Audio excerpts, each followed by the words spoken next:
Bonjour à toutes et à tous. Alors nous sommes aujourd'hui le 12 mai. Cela ne vous a pas échappé, effectivement. Par contre, ce que vous ne saviez peut-être pas, parce que certains d'entre vous ne le savent pas encore, c'est que cette journée, cette date du 12 mai, est dédiée à la journée infirmière, à la journée infirmière depuis 1965. Et ça, à l'initiative du Conseil international des infirmiers. Alors, messieurs les infirmiers, bien sûr, on pense à vous, vous ne nous en voudrez pas de ne pas parler au masculin de cette profession. Vous n'êtes que 13% au sein de la profession, ceci dit, assez minoritaire, mais néanmoins, évidemment, très important.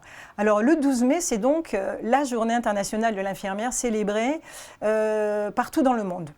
Oui, mais alors, donc, cette date, elle vient d'où ? Alors, Florence Nightingale, ce nom, j'espère, vous dit quelque chose.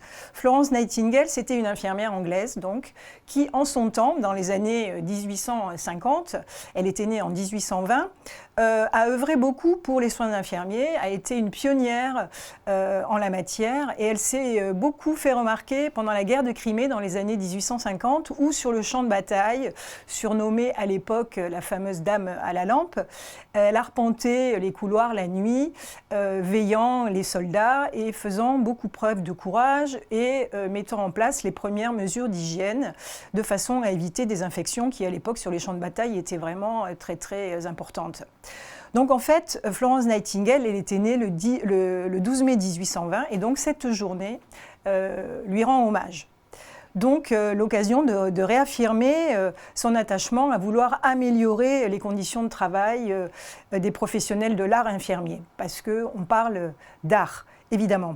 Alors, Florence Nightingale, elle avait une citation que j'adore, qui disait, qui est assez intéressante de ce point de vue-là, « Une infirmière ne devrait rien faire d'autre que soigner. Si vous voulez des femmes de ménage, engagez-en. Les soins infirmiers sont une spécialité. » Donc évidemment, ça décrit un peu le personnage et on voit bien qu'elle ne se trompait pas de combat et que c'était aussi une féministe dans l'âme. Alors, tout d'abord, avant de commencer notre double interview avec nos invités, donc un bref rappel en quelques chiffres. Alors, les infirmières constituent de par le monde une communauté à peu près de 16 millions de professionnels. En France, au 1er janvier, selon les dernières sources de l'adresse, elles sont près de 640 000, dont 110 000 à exercer en secteur libéral. Nous y reviendrons avec Olivier tout à l'heure. Ce sont des femmes à 87%, c'est ce que j'ai déjà dit tout à l'heure, et leur moyenne d'âge est de 44 ans. Alors, bien évidemment, il est dommageable de constater d'une année sur l'autre que les conditions de travail des infirmières ne s'améliorent pas vraiment. Souvent, elles s'aggravent. La profession est en souffrance, on le sait. Les tutelles, souvent, ignorent les choses que les infirmières demandent. Alors bien sûr, si une année compte 365 jours, cette journée, on va en profiter pour s'en emparer et pour nous en faire vraiment une journée d'hommage intéressante pour l'ensemble de la profession. C'est vraiment le but de cette émission.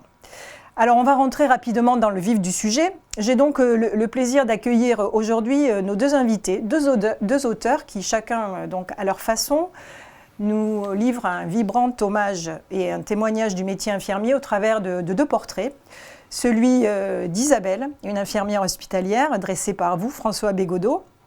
Vous êtes écrivain et scénariste et vous avez écrit dans un format court un ouvrage aux éditions du Seuil paru l'année dernière qui s'appelle « Le moindre mal ». Et le portrait de Françoise, donc une infirmière libérale réalisée par vous, Olivier Ducré, qui êtes scénariste et cinéaste, dans La vie des gens, on va dire un film documentaire qui est en salle depuis le 4 mars dernier. Alors, avant de leur laisser la parole, on va dire que cette année, c'est quand même extraordinaire de pouvoir s'appuyer sur deux œuvres qui mettent en valeur et en vraiment deux portraits.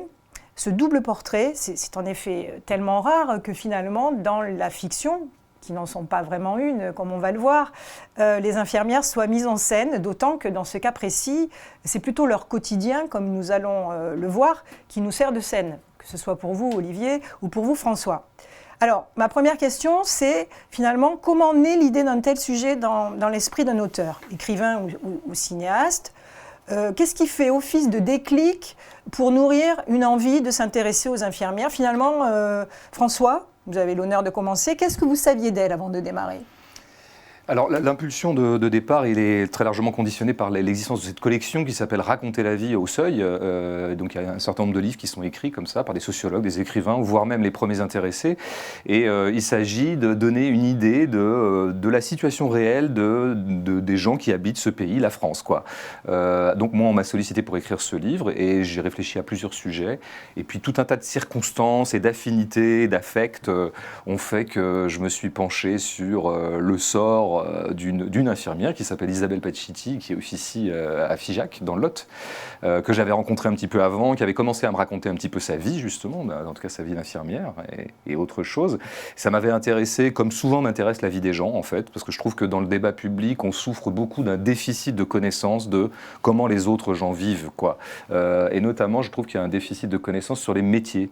Alors l'infirmière, c'est vrai que ça fait partie des métiers qui sont visibles. On a tous eu affaire à une infirmière, bien que n'étant pas partie prenante du personnel soignant. Enfin, moi, je ne viens pas du tout d'une famille où il y a des médecins ou ce genre de choses.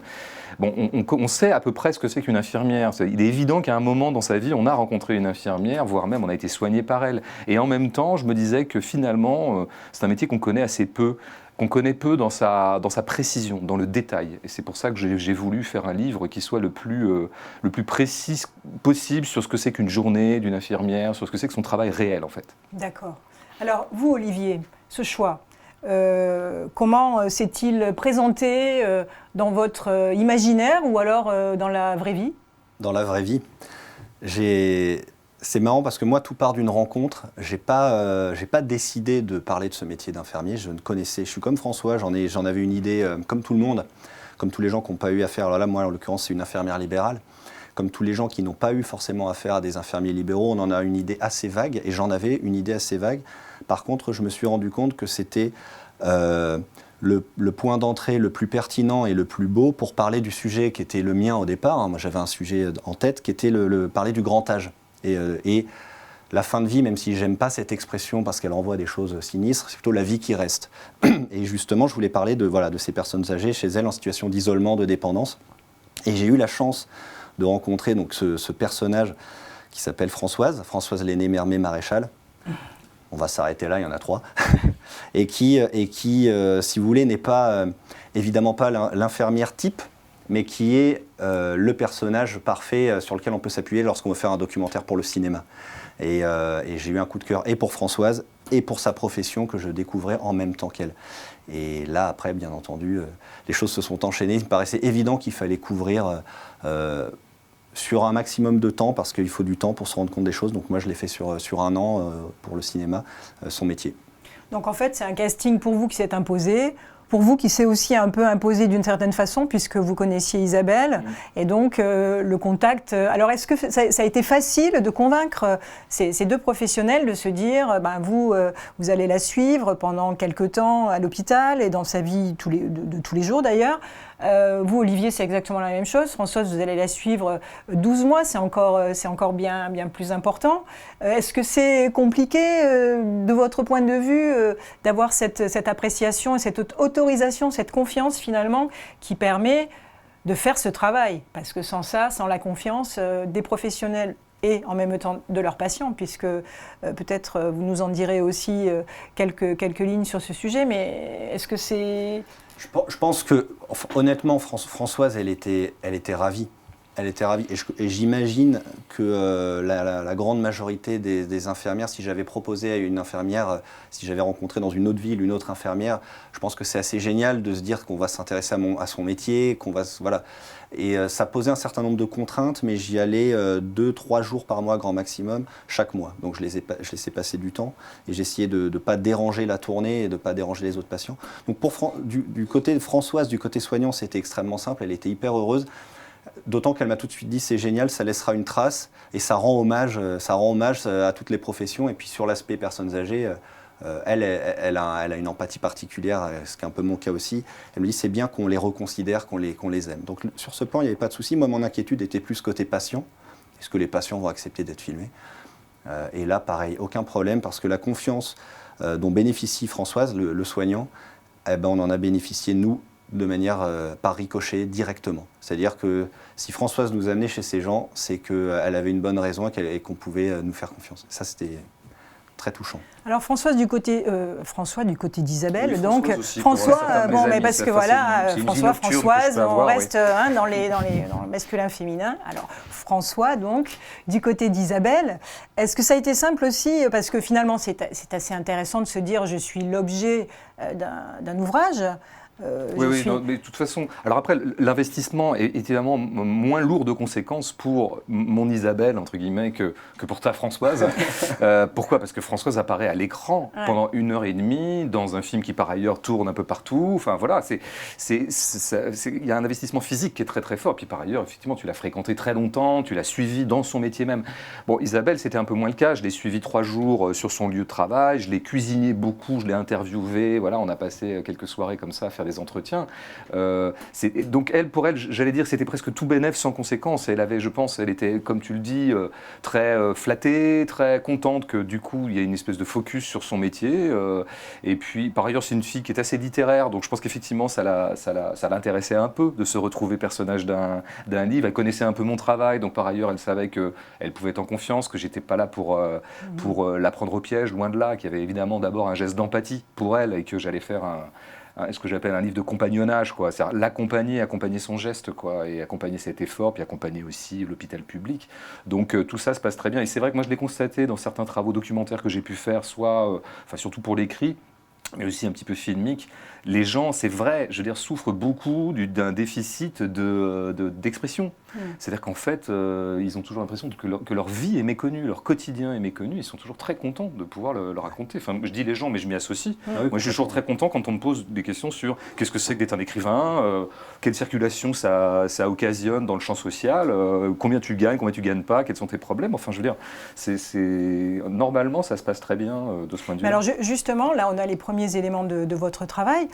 Mais est-ce que vous saviez, avant de démarrer, finalement, ce que ces deux personnages, qui n'en sont pas vraiment, puisque ce sont des personnages de réalité, allaient vous livrer, quoi.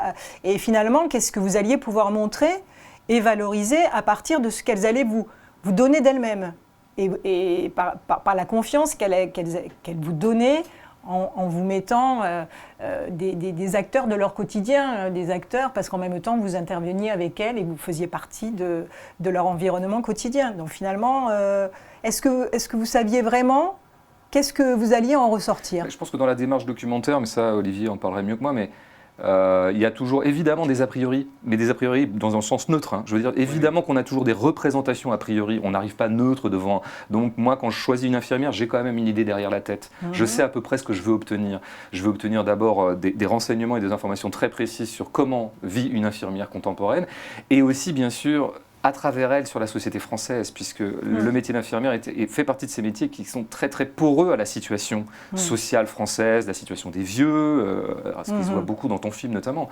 Donc je savais. Après, il y a des éléments de surprise et il y a des éléments inattendus. Pour moi, l'élément inattendu avec Isabelle, ça a été, je dirais, plus son parcours antérieur. Le parcours de sa famille, le parcours migratoire de ses parents. Elle est issue d'immigration italienne.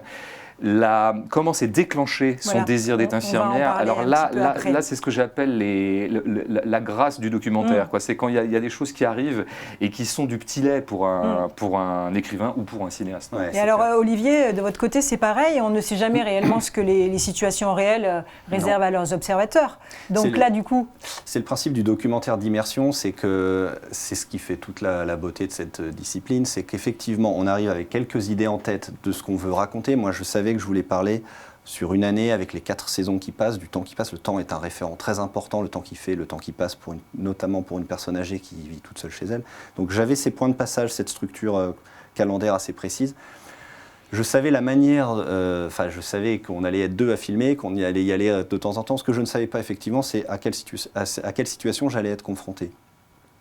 J'en avais une vague idée, mais une vague idée. Et du coup, nous, par sécurité, pour le coup, parce que c'est un film, ça engendre quand même beaucoup de choses pour tout le monde, par sécurité, on a tourné un film, ce qu'on appelle un film pilote, c'est un film test, 4 mois avant le vrai tournage. On a tourné pendant 2 jours avec mon chef opérateur, on a suivi Françoise chez des patients qui sont d'ailleurs pas forcément des patients dans le film, mais on en a repéré la majorité. Et je me suis rendu compte avec bonheur que c'était extrêmement simple. Que les gens se comportaient de la même chose avec ou sans caméra, ce qui était pas gagné. Et j'ai compris très vite qu'on allait avoir énormément de matière, beaucoup trop. d'ailleurs. Vous avez combien eu d'heures de... J'ai eu 60 heures d'images, ce qui n'est pas énorme, j'aurais pu en avoir beaucoup plus. J'ai eu 60 heures parce que j'ai levé le pied à un moment donné. En fait, j'en ai plus sur le premier semestre que sur le deuxième. Et particulièrement les 3 premiers mois où c'est des mois d'identification des personnages. Donc on tourne un peu trop obligatoirement.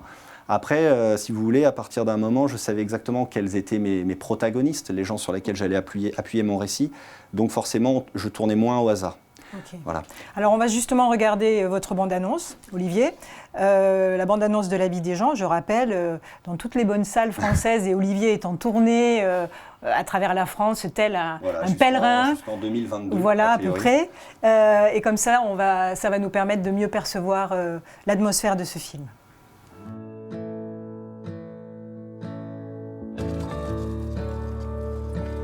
Je savais qu'il fallait que je sois à l'heure.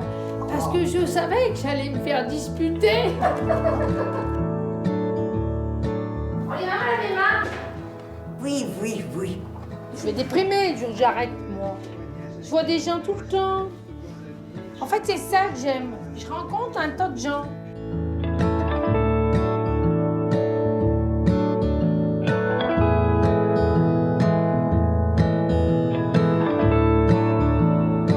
Alors, 1, 2, 3, on y va. La maman, 1, 2, 3. Attends. Vous êtes belle que ça. Si, vous êtes jolie. Vous avez cogné la tête. Je suis tombée, hein. Faut pas devenir trop vieux.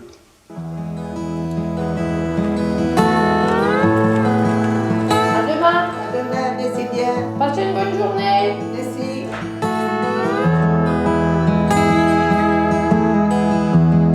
L'eau, elle bout pourquoi, là ? Mais c'est pour te faire parler. À commencer.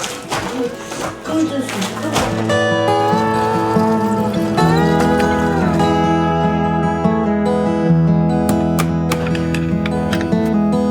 Allez, on y va. Moi, j'ai une demi-heure de retard.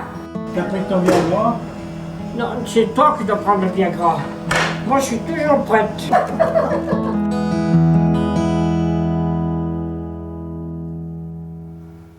Bon voilà, alors comme vous l'avez vu, cette bande-annonce, elle explique très bien l'environnement et ce que Olivier a voulu montrer dans ce film. Et moi j'ai une question pour vous, François. Vous écrivez ceci à propos d'Isabelle. Vous écrivez « Avec la cruauté réglementaire de l'existence, il n'y a pas de position médiane. Il faut fuir ou prendre la main. Elle prendra la main, vous parlez d'Isabelle, c'est ce qu'elle fera. À travers chaque patient, c'est son père un peu qu'elle soulagera. » Alors finalement, croyez-vous à cette idée qu'on ne fait pas le métier d'infirmière par hasard, que disparus pour cause de maladies, de mort subite, de suicide, ils sont finalement assez nombreux, les cadavres dans les placards intimes des soignants? Franchement, c'est une idée que je n'avais pas du tout avant de me pencher sur ce sujet-là et sur ces personnages-là, je dirais. Il se trouve qu'à la fois sur le lieu de travail d'Isabelle, Isabelle elle-même, et je le raconte dans le livre, puisque tout est parti de la maladie de son père, qu'elle a accompagné pendant 1 an, une tumeur au cerveau incurable, qu'elle a accompagné pendant 1 an quand elle avait 16 ou 17 ans. Mais aussi, une fois que le livre a été sorti, que je me suis retrouvé dans certains débats où souvent s'exprimaient des infirmières, pratiquement toutes, et ça c'est un savoir empirique, mais il vaut ce qu'il vaut, hein, mais pratiquement toutes me disaient qu'on ne fait pas ce métier pour rien, qu'il y a toujours un passif pathologique dans la famille ou quelque chose de ce ordre-là, un traumatisme, un rapport aux soins en tout cas. Donc, et voilà, la réparation, parce qu'en fait il y a l'idée de la réparation, je pense que honnêtement, moi je me méfie, vous savez, moi je me méfie beaucoup des phrases toutes faites et des idées un peu romanesques toutes faites. Et donc franchement, quand Isabelle me raconte ça dans nos entretiens, je lui fais répéter vraiment 3 ou 4 fois, est-ce que vraiment je peux écrire une phrase comme « c'est un peu ton père que tu soulages à chaque fois que tu soignes quelqu'un ». Et elle, c'est elle qui valide. Alors que moi, vraiment, je me méfie de ce genre d'énoncé un petit peu schématique, un tout petit peu trop facile, un peu genre scénario psychanalytique, un peu cousu de fil blanc, quoi.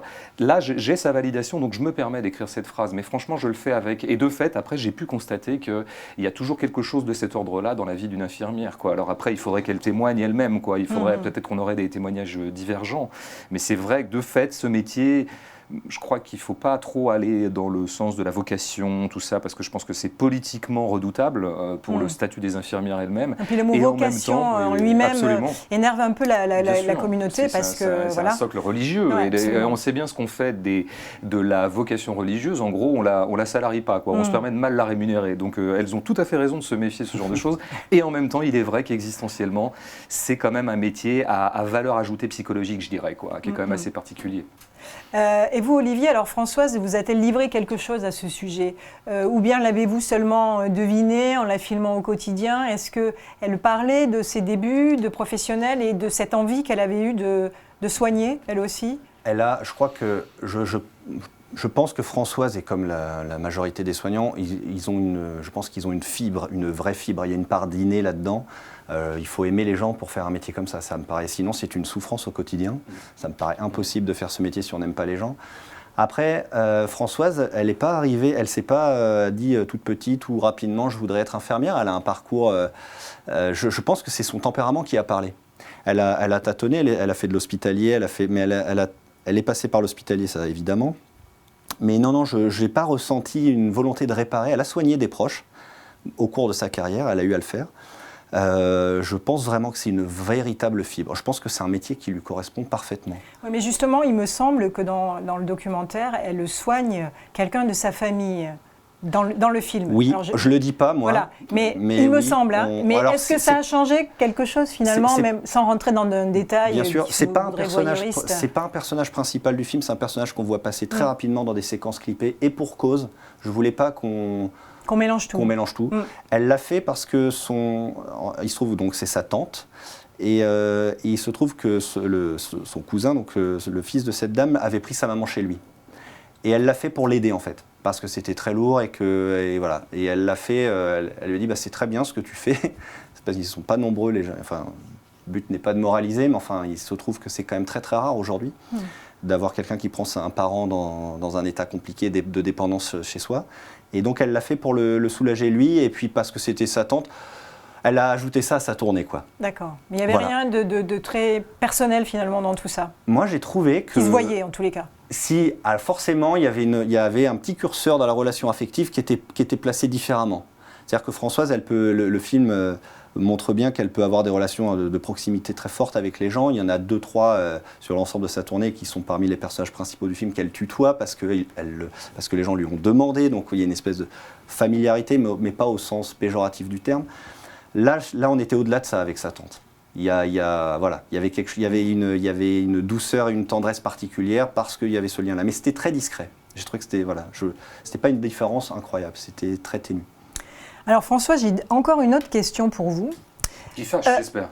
Qui fâche, non. Non, on ne le fâche pas. Je ne pense pas qu'elle va vous fâcher. Très, très polémique, oui, c'est tout. Mais vous avez écrit une formulation qui, moi, m'interpelle et je pense qu'elle va interpeller aussi les soignants. Vous avez écrit « Pour les cas désespérés, soigner se limite à prendre soin, viser le moindre mal ». Alors, le moindre mal, c'est aussi le titre de votre ouvrage. Alors, est-ce que vous faites référence dans ce titre au célèbre serment d'Hippocrate et de l'un de ses principes fondateurs, primum non nocere, locution latine qui signifie d'abord ne pas nuire, et enseigner à tous les étudiants en médecine, mais aussi plus largement à l'ensemble des soignants, ou est-ce que c'est autre chose ? Non, ce n'est pas une référence directe à Hippocrate. Le premier titre de ce livre, c'était le soin, parce que j'aimais bien l'ambiguïté de la notion de soin. Soigner, en général, stricto sensu, si on soigne, c'est qu'il y a une guérison possible. Hein, je soigne, bon. Mais c'est aussi prendre soin. Et prendre soin, alors là, du coup, on n'est pas forcément dans une perspective de guérison. Or, il se trouve que factuellement, et je trouve que c'est une des choses les plus belles dans ce métier, et une des raisons pour lesquelles moi je ne pourrais pas le faire, par exemple, c'est que quand même on délègue aux infirmières, la société délègue aux soignants, et notamment aux infirmières, le fait d'accompagner des gens pour qui il n'y a plus de perspective de guérison, d'accompagner, alors la fin de vie ou le temps qui reste, comme tu dis, et ça je trouve que c'est quand même fondamental dans le geste de l'infirmière, dans son quotidien. Elle sait très bien qu'elle a affaire, alors parfois, et c'est ce qu'il y a de beau, c'est que on est utile, parce que vraiment, il peut y avoir une guérison au bout. Parfois, il est entendu qu'il n'y aura pas de guérison. Qu'est-ce qui reste à faire? Que ça se passe le moins mal possible. C'est exactement Je crois que ça. c'est vraiment à ça. Et donc, je trouvais cette expression de moindre mal, elle ne rend pas compte de l'ensemble de la vie d'une infirmière, certes, heureusement, mais je trouve que c'est quand même un aspect fondamental et très beau, et je trouve presque, alors pour le coup, qui nous emmènerait dans des considérations presque métaphysiques, quoi. Je veux dire, qu'est-ce que c'est qu'avoir affaire à des mourants? Qu'est-ce que c'est qu'avoir affaire à des gens qui se savent condamnés? Et quels gestes on peut prodiguer pour faire en sorte que ce soit un peu moins le cauchemar, quoi.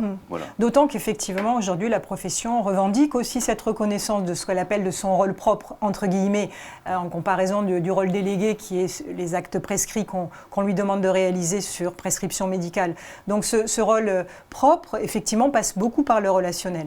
Ce relationnel, il est, on va dire, presque sous-estimé aujourd'hui. C'est presque une plus-value à l'hôpital que d'avoir affaire à des professionnels qui ont encore le temps, la compétence propre et surtout l'envie, la disponibilité de pouvoir être au plus près du patient, dans le côté relationnel, à tous les moments de sa vie de patient, que ce soit dans des soins aigus ou dans des soins effectivement de fin de vie, d'accompagnement, etc.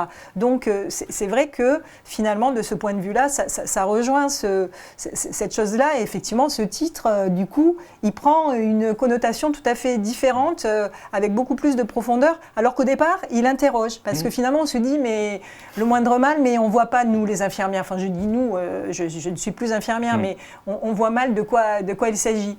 Et pour rebondir sur l'idée du titre, Olivier, vous, alors le titre, c'est toujours très compliqué, hein, surtout, alors un film, c'est peut-être encore autre chose qu'un livre, mais au départ, La vie des gens s'appelait Les Anges Anonymes. Alors, oui. C'est quoi la différence? Il aurait pu s'appeler Le moindre mal, hein, parce que pour rebondir sur ce que tu disais, François, moi j'aime beaucoup cette idée aussi, ça correspond très bien au rôle de Françoise. Surtout dans ton film. Voilà, moi je me suis intéressé aux personnes âgées. Elle a 50% de sa patientèle n'est pas âgée, et c'est beaucoup plus compliqué d'ailleurs, quand on a affaire à des gens malades, à des gens jeunes, là on n'est pas dans l'ordre du normal. Moi c'est dans l'ordre du normal, ce sont des gens qui sont amenés à mourir que j'ai filmé. Et il y a cette notion de moindre mal, et c'est ce que dit Françoise dans le film, et après je répondrai, hein, pardon, mais elle dit très bien, quand quelqu'un me dit c'est dur, est-ce que ça va aller mieux? Ben non, ça ne va pas aller mieux. Françoise ne ment jamais à ses patients. Ça ne va pas aller mieux. Ouais, on a 95 ans, demain 96, et forcément ça va être comme ça, et donc il y a cet accompagnement, cette notion de moindre mal colle parfaitement. Alors il aurait pu aussi s'appeler comme ça. Pourquoi Les Anges Anonymes? À l'origine, c'était mon titre de travail. Quand on écrit, on appelle ça comme ça, quand on écrit un projet... Côté ésotérique, hein, les anges... Et ça colle, voilà, ça allait pas. J'ai porté ce titre assez longtemps, ça a été ma première idée, et du coup, alors j'ai un certain nombre de personnes, notamment dans la communauté infirmière, qui ont suivi le projet depuis le tout début, qui l'ont soutenu, et je leur en remercie encore, parce que c'est... Infirmier.com, par exemple. Alors nos partenaires, infirmier.com, voilà, et à travers eux, il y en a plein des personnes, des infirmières, des soignants diverses, etc. Les Anges Anonymes, tout le monde s'y était un petit peu attaché. Il se trouve qu'arrivé au stade où on approche de la sortie et de l'aspect marketing, parce que c'est super de faire un film, mais c'est encore mieux s'il peut être vu et que si les gens ont envie d'aller le voir. On s'est aperçu, et j'étais assez d'accord avec ça, j'ai pas du tout résisté, je ne me suis pas battu pour défendre ce titre, qui avait en effet un côté ésotérique. Les anges, ça renvoie à un côté mystique qui est très gênant, surtout qu'en effet, tu parlais de vocation et de... La profession est très vigilante là-dessus, parce que non, c'est pas une vocation, c'est un métier. Même s'il y a une énorme part et que les infirmières donnent beaucoup plus qu'elles ne le devraient, je sais pas, mais en tout cas, heureusement qu'elles font ça. Pour la plupart d'entre elles, c'est vrai. En tout cas, ça reste un métier. Et le côté anonyme était complètement faux, parce que... en réalité, alors surtout quand on a eu cette affiche, cette proposition d'affiche où il y a tous les prénoms, non, c'est justement des vrais gens, quoi, ils sont tous sauf anonymes. Au final, ce titre était joli, mais en y réfléchissant bien, il faisait pas sens. Et par ailleurs, il y avait des confusions possibles avec des mauvaises téléréalités dans les moteurs de recherche. Ah oui, c'est vrai, les anges, oui, c'est vrai. Voilà, donc il valait mieux éviter. Les Anges Anonymes à Miami. Oui, voilà, c'est vrai. Ça, mais bon, après, peut-être, alors évidemment, on aurait pu marcher, faire un petit peu de buzz. Ça aurait très très bien marché, mais ce n'était pas l'idée.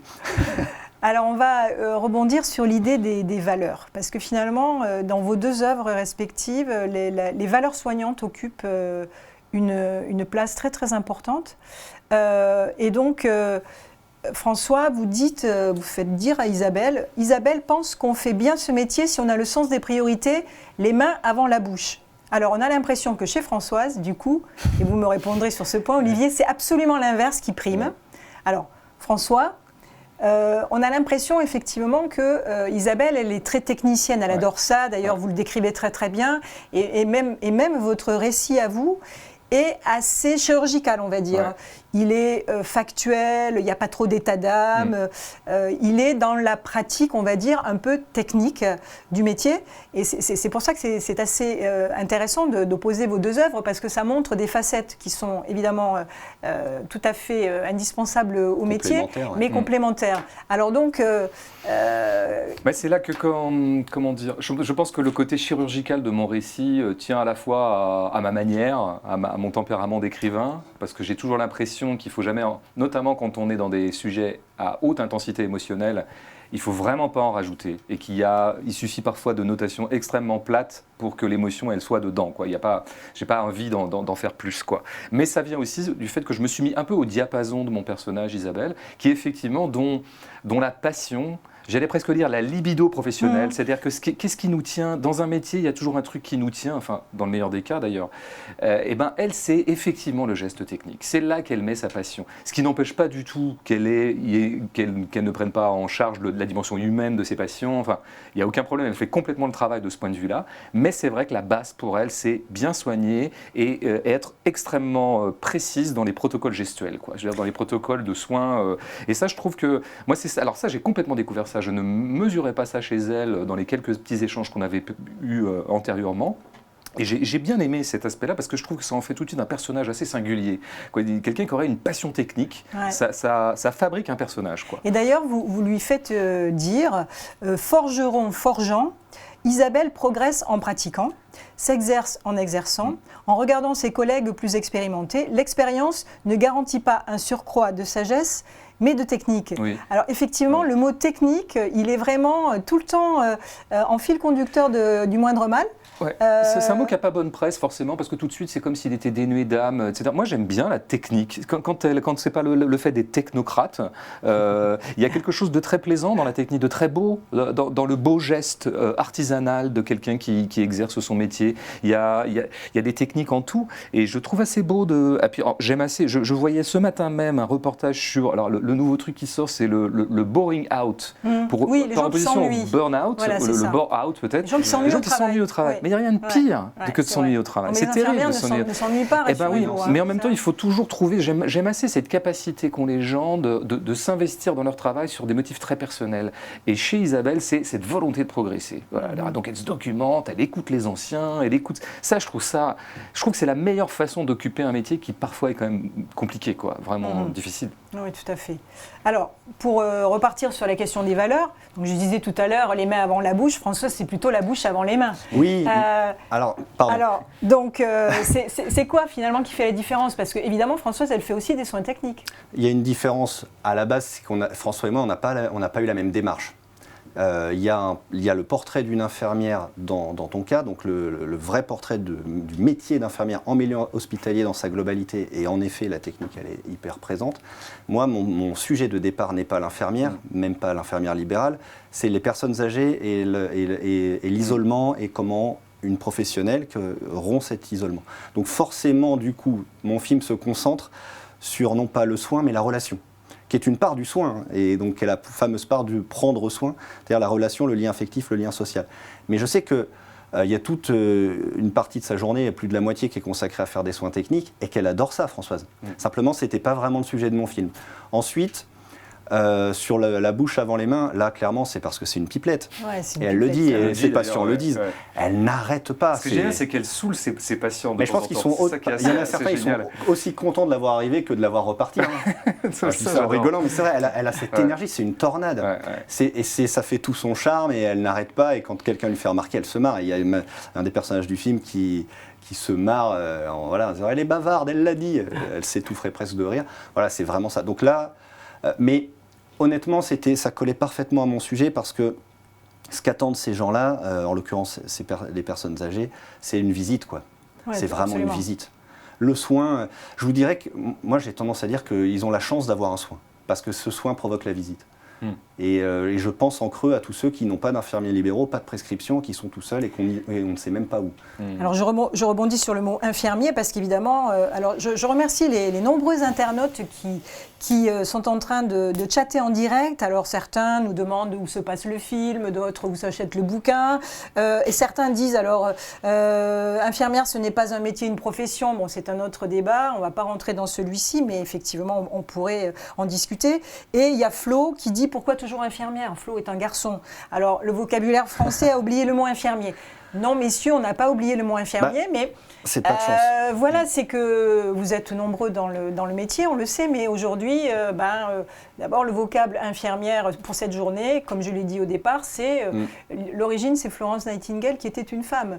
Donc on pourrait l'appeler Florent Nightingale, mais ça ferait peut-être pas la même chose. Puis c'est suffisamment rare que le féminin l'emporte quand on parle d'une manière générique de quelque chose.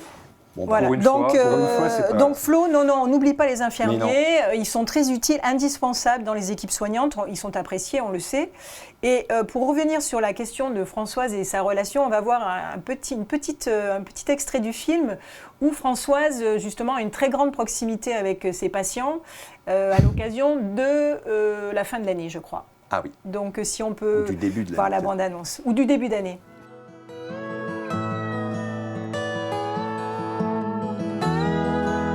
Bonjour et bonne année. Allez, Chino, ta santé. 2013. Ouais. Beaucoup d'honneur. Fais un peu de pognon. Oui, avec beaucoup de pognon. Si on veut faire la fête.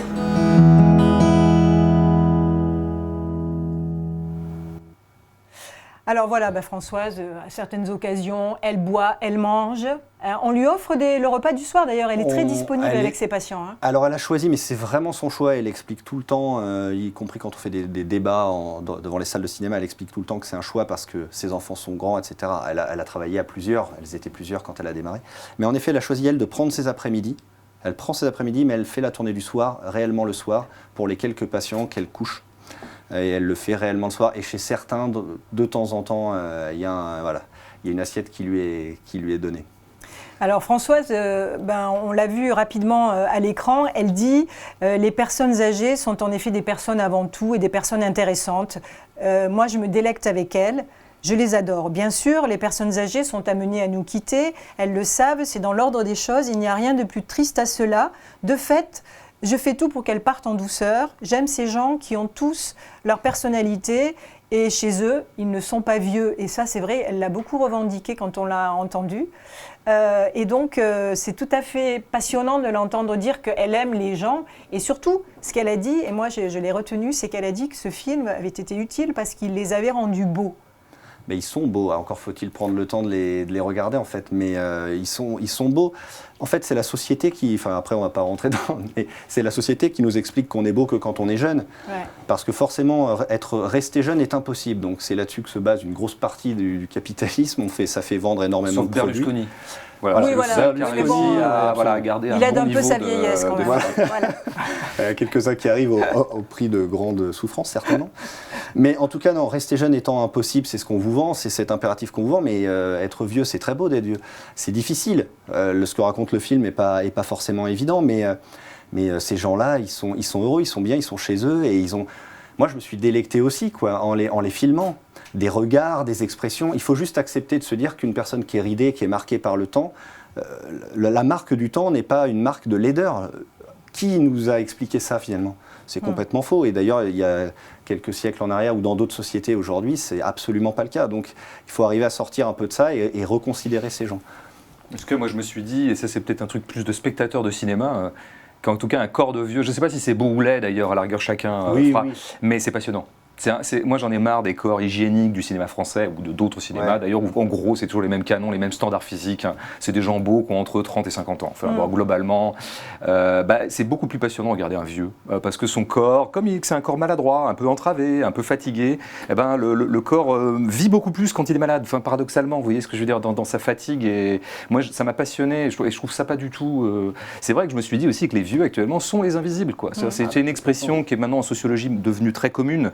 les invisibles, tout ça, les premiers invisibles de notre société, avant même, je dirais, les SDF, qui finalement sont paradoxalement plus visibles. Je veux dire, ils sont dans la rue par définition.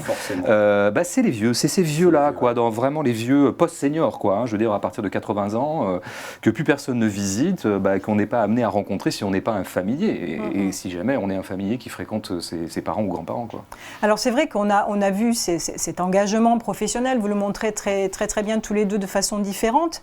Et il y a aussi un véritable goût des autres. Alors c'est vrai que La vie des gens, ça aurait pu s'appeler Le goût des autres s'il n'y avait pas déjà un titre assez semblable. On n'avait pas les moyens d'assumer le procès. Alors c'est finalement plutôt rassurant, c'est ce qu'on disait tout à l'heure, dans une société où l'individualisme prime, où les hôpitaux sont déshumanisés et la société se déshumanise aussi un petit peu. Alors finalement...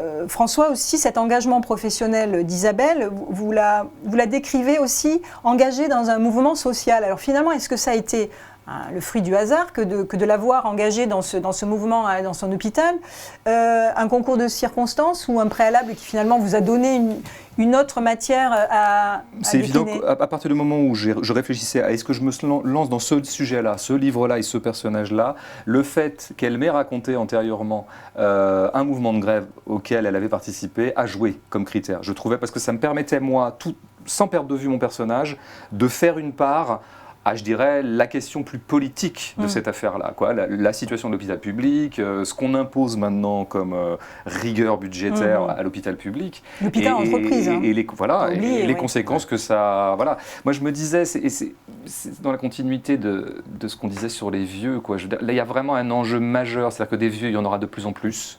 Il y a de plus en plus de gens qu'il va falloir accompagner dans leurs derniers jours. Enfin, je veux dire, on sait qu'il y aura beaucoup plus de centenaires, toujours plus, etc.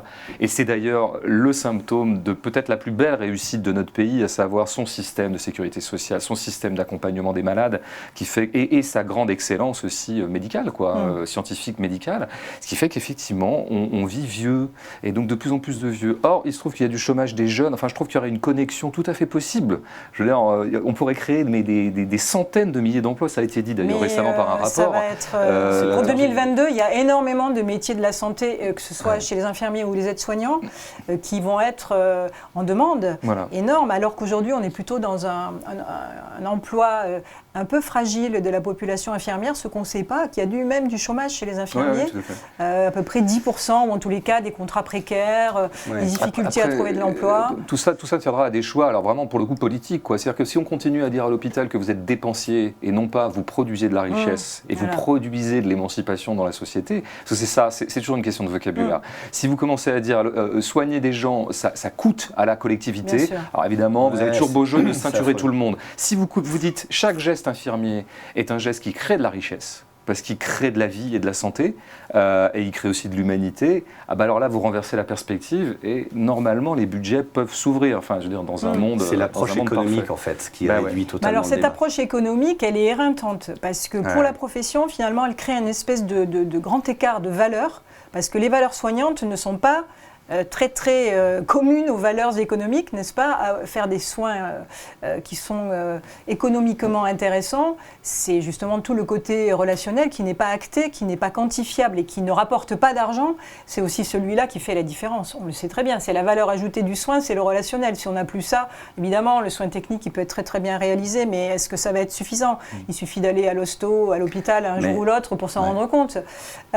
Donc finalement, est-ce que vous pensiez aussi, avant de vous attaquer à vos sujets respectifs, que cette activité d'infirmière, elle était aussi dense physiquement, requérant de la disponibilité, du désintéressement et aussi, surtout, une très très bonne santé. Alors, est-ce que Isabelle, elle est en bonne santé ? Françoise, elle a la pêche sur sa trottinette, mais... Personne. Moi, ça me rappelle, j'avais un peu étudié le sport à une époque, et il y avait un sportif qui m'avait dit, quand j'arrive le matin dans mon club de foot et que je suis en bonne santé, ça me paraît bizarre. Le corps d'un sportif est toujours malade, est toujours mal foutu, contrairement à ce qu'on croit. Je crois que le corps du travailleur est toujours un corps souffrant. C'est-à-dire qu'on voit bien que la souffrance au travail, ça commence à se développer, ça commence à vraiment sortir depuis longtemps. Alors l'infirmière, et moi je voulais le faire éprouver presque physiquement à mon lecteur en faisant une troisième partie qui soit une immersion totale dans une journée où on prenne des gestes presque un par un, comme ça, seconde après seconde. En fait, c'est pas vrai, plutôt minute par minute, et encore quand je tiens bien le truc. Parce que c'est ça qui m'a frappé en la suivant. C'est-à-dire qu'en la suivant, devant moi, je suis rentré épuisé. C'est J'étais frappant dans le épuisé pour avoir fait à peu près les mêmes mouvements qu'elle. Et encore, moi, sans porter les malades, sans distribuer des trucs, sans faire les... J'étais, vraiment, j'ai pas tenu Alors justement, évidemment, vous avez écrit ça. Vous dites « Reste que la plupart des actes infirmiers ne sont pas actés ». Ça va dans le sens de ce qu'on disait, c'est-à-dire quantifiés, c'est-à-dire pris en compte dans la rémunération.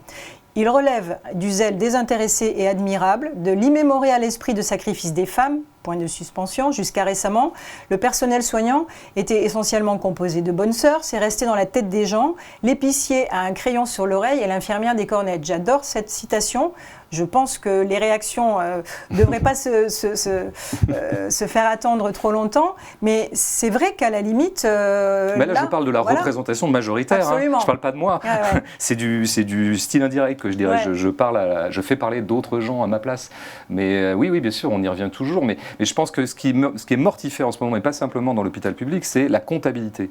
Il faut que tout ce qui ne peut pas rentrer dans les logiciels de comptabilisation des actes et du travail, c'est comme si ça n'existait pas. D'ailleurs, par exemple, un des effets collatéraux, c'est la psychiatrie. Le sort qu'on fait à la psychiatrie en ce moment en France est terrible, parce qu'il se trouve que un médecin psychiatre qui passe 1 heure avec un schizophrène dans son bureau à discuter avec lui, c'est pas comptable, ça ne se comptabilise pas, ça ne se chiffre pas. Et donc du coup, ça peut pas non plus en retour appeler une hausse du budget. Alors c'est vrai qu'il y a eu un mouvement, un groupe qui s'est fondé il y a 2 ans, qui s'appelait les Ni Bonnes, Ni Nonnes, Ni Pigeonnes. Alors ça fait toujours évidemment référence à cette lutte des années 80-90, des infirmières qui criaient dans la rue « nous ne sommes pas des bonnes, nous ne sommes pas des nonnes ». Mais malgré tout, évidemment, dans cette espèce de hiatus qu'il y a dans la maltraitance des valeurs professionnelles, on voit bien qu'on est un peu dans ce système. Et finalement, Olivier, pour vous, qu'est-ce que ça veut dire prendre soin de l'autre à travers ce que vous avez vu ?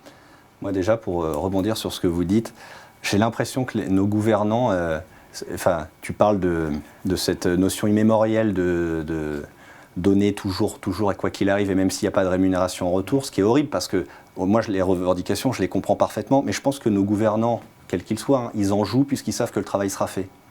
Ils savent qu'il y a ils savent qu'une infirmière, elle ne laissera pas en fait, elle le fera. Elle ne pourra pas ne pas le faire. Et ils en jouent un peu, je pense, de ça. Moi, je le ressens comme ça. Après, le soin, l'approche du soin que j'avais moi, c'est donc vraiment le relationnel. Encore une fois, c'était pas le soin technique, c'était pas il y a des gens en souffrance dans le film, il y a des gens qui ont des maladies assez importantes, mais c'est essentiellement de la dépendance et des maladies liées au grand âge, au très grand âge, qu'en effet on va auquel on va devoir être confronté de plus en plus. L'humanité découvre des âges qu'elle n'a jamais connus. C'est quelque chose qui est avec des multipathologies et donc on découvre une vie un peu en chiasme où à la fin on ne fait plus rien tout seul comme au début, quoi. Affreux de dire ça, mais c'est pas complètement faux quand on arrive à certains niveaux d'âge. Pour moi vraiment, elle soigne le moral. Moi, ce que j'ai vu, c'est ça. Elle redémarre ces gens tous les jours. Et très honnêtement, il n'y a rien de sacerdotal là-dedans parce qu'elle l'explique tout le temps. Elle reçoit énormément, et ça je l'ai vu aussi, je pense qu'on s'en rend compte dans le film. Je ne parle pas de la coupe de champagne ou de la poire ou du machin qui traîne, de la poire, le fruit, pas que dans l'alcool. Elle reçoit énormément de ces gens-là. On y viendra tout à l'heure sur... Elle donne beaucoup, mais elle reçoit beaucoup. Et c'est assez extraordinaire parce que, juste une petite parenthèse là-dessus, on parlait du bore-out, l'ennui au travail. Enfin, c'est quand même assez incroyable d'exercer un métier où on a un retour immédiat sur ce qu'on fait. Oui, ça c'est une vrai satisfaction que immédiate. C'est un des métiers rares pour ça, en fait. Alors, ça fait pas tout, ça remplace pas une rémunération, une considération, mais c'est quand même... Moi, je l'ai vu avec elle, c'est pour ça qu'elle ne se fait... Enfin, on a l'impression que cette énergie, elle la puise dans ce travail lui-même. C'est une sorte de cercle vertueux. Alors, j'arrête 2 secondes. Il y a effectivement des aides-soignants qui disent « et nous, et nous, et nous ». Alors, c'est vrai, les aides-soignants, c'est un métier admirable. On y consacrera peut-être une nouvelle émission, puisqu'il y a aussi une journée internationale de l'aide-soignant, puisque les aides-soignants eux-mêmes ne savent pas au mois de novembre. Donc, ce sera peut-être une occasion, messieurs, mesdames, qui êtes dans les hôpitaux et qui font beaucoup pour les soins, et notamment pour les soins relationnels, parce que c'est un petit peu ce travail-là que les infirmières n'ont plus beaucoup de temps pour faire. L'aide-soignant, il est là pour les soins de nursing, la toilette, tous ces trucs très relationnels qui sont proches vraiment parce qu'il y a le toucher, etc. Et c'est vrai qu'aujourd'hui, un bon aide-soignant dans un service, quand je dis bon, c'est disponible, bienveillant, c'est... pour le soin, c'est indispensable. Donc, messieurs et mesdames les aides-soignants, on ne vous oublie pas. Alors, il faut qu'on avance parce que l'émission, elle avance. Hein. Oui. On nous a dit qu'on avait une petite heure, mais je crois qu'on n'est pas loin. Mais alors, la question, vous avez donc finalement, vous, François, découvert le travail d'une infirmière libérale à travers le film d'Olivier. Et Olivier, vous avez découvert le travail d'une infirmière hospitalière à travers l'ouvrage de François. Alors, en quelques lignes, ça a été quoi la surprise, l'intérêt, Comment vous avez jugé le travail de l'un et de l'autre? C'est vraiment un film très très médiocre. Hein. Non, j'ai pas lu le livre. Hein. Vous m'avez conseillé de pas le lire. Comme la plupart des... Je ferai une parenthèse rapide. Il y a vraiment un truc que j'apprécie beaucoup cinématographiquement dans ce film et qui nous emmènera très vite vers le sujet, c'est que tu n'as pas pris le parti pris de l'exception. C'est-à-dire que tout ce qu'on voit dans le film, il n'y a aucune scène saillante, spectaculaire, c'est-à-dire aller chercher la scène qui tue ou le truc très émotionnel, etc. On sent vraiment que c'est le quotidien de Françoise. Après, l'exception, je pense, dans le film, c'est Françoise elle-même. C'est-à-dire que c'est un personnage de Cinoche, quoi. Oui. Il y en a certainement plein des comme elle, mais bien entendu, c'est un personnage. Et ça, je le redis et je le dis souvent, parce qu'il y a parfois quelques infirmières qui ne comprennent pas que ce n'est pas un casting, ce n'est pas un reportage sur le métier d'infirmière libérale, ce n'est pas envoyé spécial. Ouais. C'est un personnage avec ses aspérités. Après, je pense qu'il y a un truc, toujours, moi, ce que j'aime dans le documentaire, c'est quand il nous fait voir, encore une fois, des choses qu'on voit peu, à la fois dans, disons, ce qu'on appelle les médias, ou même au cinéma. Je trouve que le cinéma, la fiction, ne fait pas toujours son boulot de rendre compte de la société française. Hein. Bon, le documentaire assume un peu ça, et là, j'ai vraiment eu l'impression de ça. J'ai vraiment eu l'impression qu'on me donnait à voir, et c'est vrai que c'est ça ton sujet, c'est les vieux. C'est très clairement, quoi. Et je trouve que c'est très précieux, vraiment, de voir ces gens, de les voir. C'est un peu malaisant de temps en temps, mais je trouve que c'est un beau malaise. Enfin, c'est un malaise humain, quoi. Et puis il y a des belles choses, enfin, ils sont rigolos. Je trouve qu'ils ont en plus une espèce de bonhomie ou ouais, moi je me méfie toujours des trucs sur les sagesses des vieux. Il y a des gens qui sont morts sans être sages, quoi. Oui, mais il y a une vraie sagesse de dire on sait que c'est foutu, quoi. Et pourtant on est encore là, et on va vivre. Et, enfin, il y a un truc très très beau là-dedans. Et surtout, je trouve que moi je trouve que l'urgence politique absolue, et le film, je trouve, porte ça implicitement, parce que c'est pas du tout un film de propagande ou militant, et c'est ça qui est bien. C'est que l'urgence, elle est là. Enfin, je veux dire, s'il y avait un seul truc à traiter en France, ça serait ça. Ça serait le soin, les vieux, les corps souffrants, les corps malades, et dresser une armée de soignants et les payer, quoi, les payer dûment. Enfin, c'est vraiment une cause nationale. D'une pierre deux coups, hein, parce que l'intergénérationnel, justement, hein, répondre à cet immense défi qui est posé là, bon, on peut y avoir des belles formules, mais c'est vrai que c'est un vrai défi. Il y a peut-être moyen aussi de répondre en partie à la question du chômage et du chômage des jeunes, enfin, en recréant de l'intergénérationnel, des opportunités de mixer tout ça. Parce que pour rebondir sur ce que tu dis, moi, la raison pour laquelle aussi ça a été aussi facile de faire ce film, et je le dis, hein, parfois on aime bien dire non, c'était très dur, ça a duré 1 an. Non, moi j'ai pris beaucoup de plaisir, j'ai beaucoup rigolé, ça a été facile de faire ce film. Parce qu'on était jeunes aussi, parce que mon chef opérateur et moi, on avait une petite trentaine d'années, et que les personnes âgées, ça Françoise nous l'a dit, et je la crois volontiers, avaient leurs petits-enfants en face d'eux, ou leurs petits-enfants potentiels, et nous on avait nos grands-parents. C'était très affectif, donc. Très affectif, et il n'y avait pas ce miroir à distance un peu trop proche que peut avoir quelqu'un de 50-60 ans, que forcément le grand âge peut un peu plus affoler que quand on en a 30. Et ça se passait très très bien grâce à ça, et je suis persuadé que la réponse est là, je ne suis pas le seul, hein, mais trouver des solutions pour mixer les uns et les autres. Et en plus, on passe un bon moment. Enfin, je veux dire, c'est pas un effort, c'est pas une BA, quoi. Moi, j'ai pas eu l'impression de faire une BA. Et alors, l'infirmière hospitalière que vous avez découvert dans Le Moindre Mal, est-ce que, je sais pas, ce récit très, très documenté, au plus près notamment dans la dernière partie de l'ouvrage, où là, on la suit pas à pas, on a l'impression d'être derrière, on se dit, mais qu'est-ce que c'est que ce métier? Ça saute du coq à l'âne en permanence. Elle fait un truc, un pansement, ensuite elle va faire une injection, après il y a le téléphone, après sa collègue, après un patient va mal, et puis l'autre qui va bien, et puis la famille, et puis toute la journée qui passe comme ça. Et c'est vrai qu'à la fin, elle dit, mais moi j'ai envie de rien faire à l'issue de ma journée, mais voilà, c'est tout à fait compréhensible aussi. Est-ce que finalement cette grandeur de ce périmètre professionnel, vous l'aviez imaginé? Non, j'ai fait quelques petits séjours hospitaliers comme tout le monde pour des bricoles, je ne connaissais pas du tout et j'ai adoré, c'est absolument incroyable. Enfin, la dernière partie du livre, c'est une machine à laver en essorage, on est à 1300 tours minute. C'est pas mal, ouais. Ah non, mais c'est incroyable et en même temps, on se dit, ça doit être ça, quoi. Ça doit vraiment être ça. De toute façon, franchement, j'ai rien inventé. Ouais. Voilà, et on se dit, waouh. Et pour moi, c'était super intéressant parce que du coup, en effet, les deux approches sont totalement complémentaires, pas seulement sur l'aspect libéral versus hospitalier, c'est sur le mais mix, sur l'aspect, sur le mix où moi je suis totalement du côté du relationnel, et là on est plus dans la technique aussi, parce qu'elle n'a pas le temps de toute façon. Enfin, j'imagine qu'elle fait le minimum qu'elle peut faire pour être sympathique avec les gens, mais c'est un Et donc du coup, François, vous étiez derrière elle. Ouais, c'est et vous preniez des notes, comment? Ouais, j'avais mis une blouse pour passer inaperçu. C'est quelque chose que j'ai appris avec les espions soviétiques. Vous êtes très connu, donc ça devait être difficile. Ah non, mais personne m'a posé de questions, c'était super. Je veux dire, là, et puis c'est vrai que les patients, ils s'en foutent finalement qu'il y ait un type avec une blouse en plus ou de moins.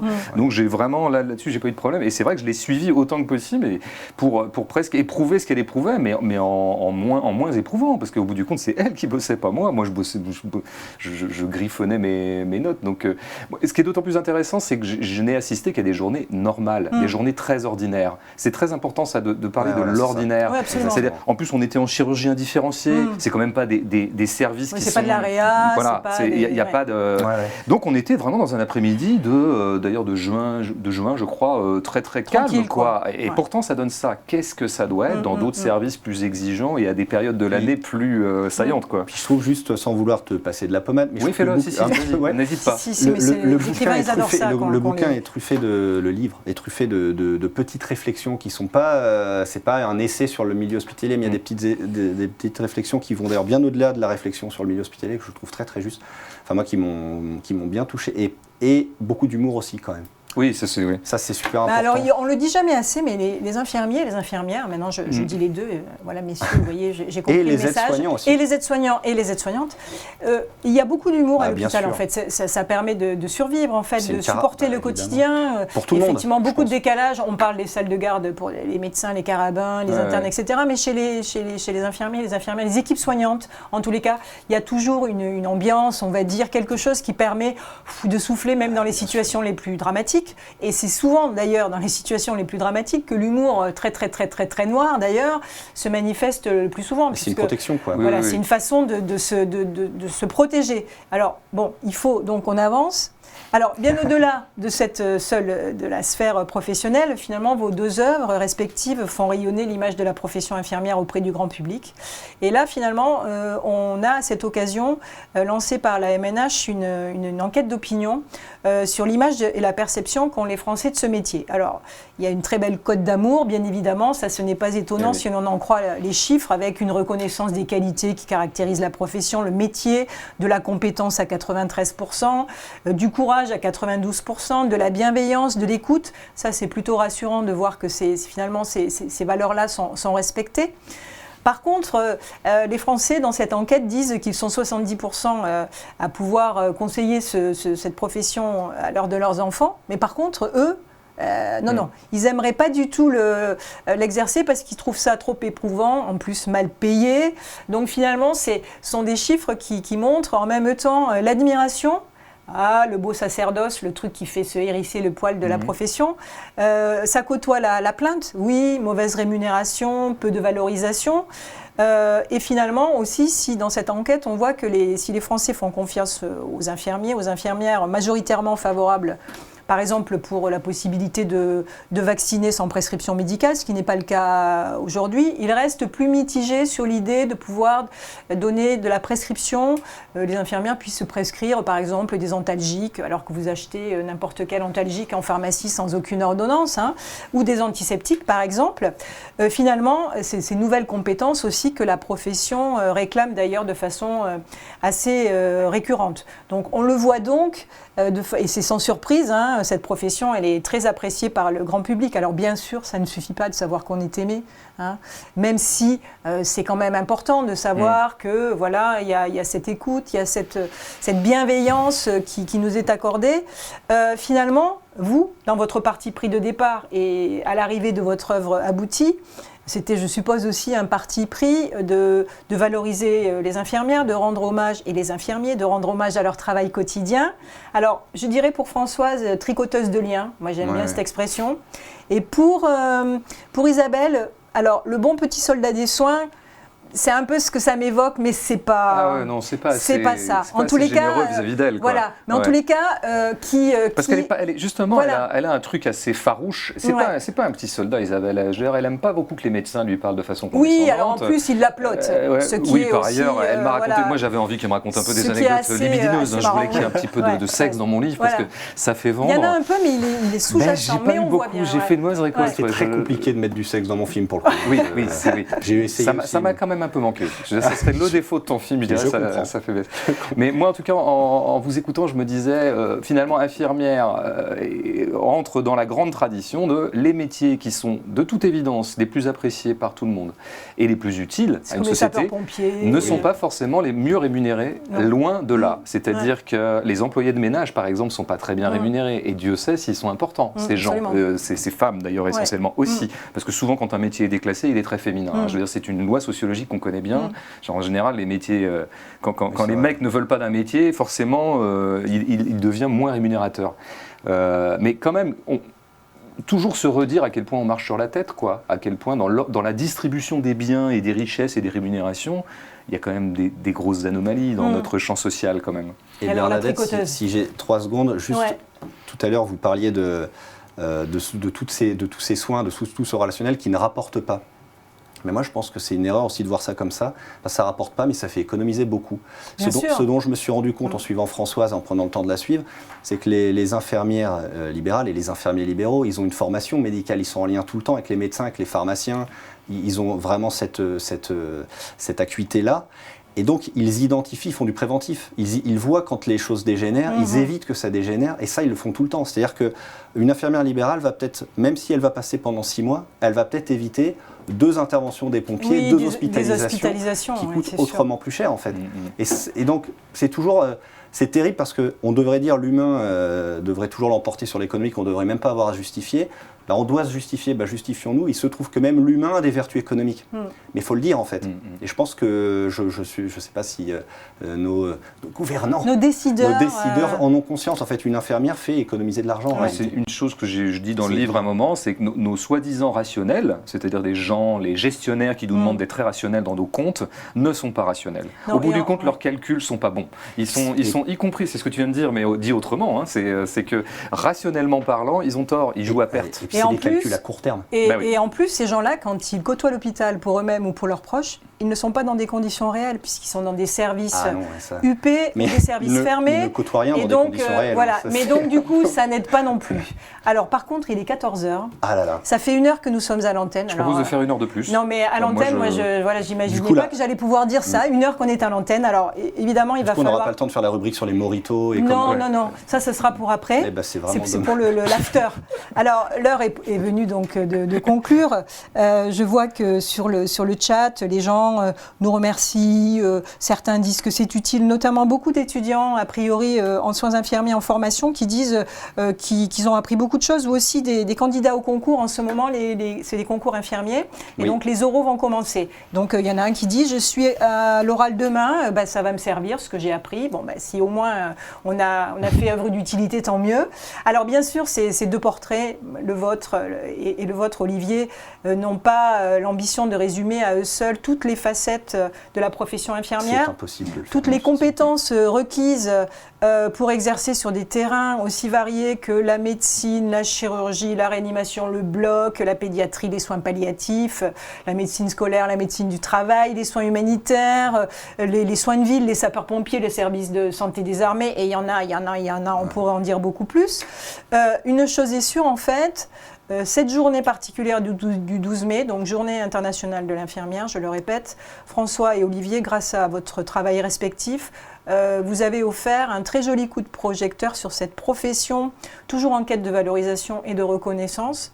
De fait, je vous remercie chaleureusement en mon nom, bien sûr, en celui d'infirmier.com et de la MNH qui a rendu possible cette émission, mais surtout, je crois, au nom de toutes les infirmières et les infirmiers de France et de par le monde, à qui nous souhaitons évidemment d'exister plus encore, de prendre de la hauteur, de se faire connaître, de se faire reconnaître. Écrivez ce que vous faites, parce que c'est très important à un moment donné aussi. Les décideurs notamment, ils ont besoin de savoir par l'écrit, par la preuve, comment les soins infirmiers sont indispensables et ce qu'ils rapportent, puisqu'on en est toujours là finalement. Mais à un moment donné, il faut passer par l'écrit et par les études. Et finalement, notre dernier message, je crois qu'on peut dire qu'il sera celui-ci. Moi, je m'adresse à l'ensemble des infirmiers et des infirmières. Profitez de cette journée qui vous est dédiée pour élever la voix. Alors, nous, on a essayé un peu d'élever la nôtre. Hein. Nous avons, nous, ici, tenté de lui donner de l'écho à cette voix. Si cette émission n'avait qu'une seule vertu, finalement, c'était celle-ci. Donc, finalement, je vous souhaite à tous une excellente journée. Merci d'avoir été avec nous. On l'espère nombreux. Hein. D'abord, ça continue encore de chatter un peu. Continuez bien évidemment à prendre soin des autres, mais la phrase qui suit, bien évidemment, prenez soin de vous. Prenez soin de vous. Et puis, on l'espère à très bientôt et à l'année prochaine. Voilà, donc merci à tous et passez une excellente journée.